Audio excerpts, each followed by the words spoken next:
bonjour and welcome everyone.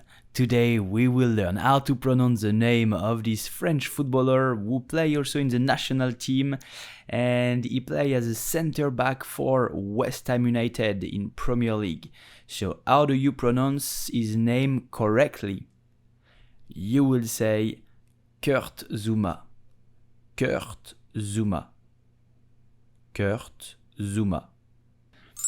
Did you know that Kurt Zouma has been sentenced to 180 hours of community service after pleading guilty to kicking and slapping a cat?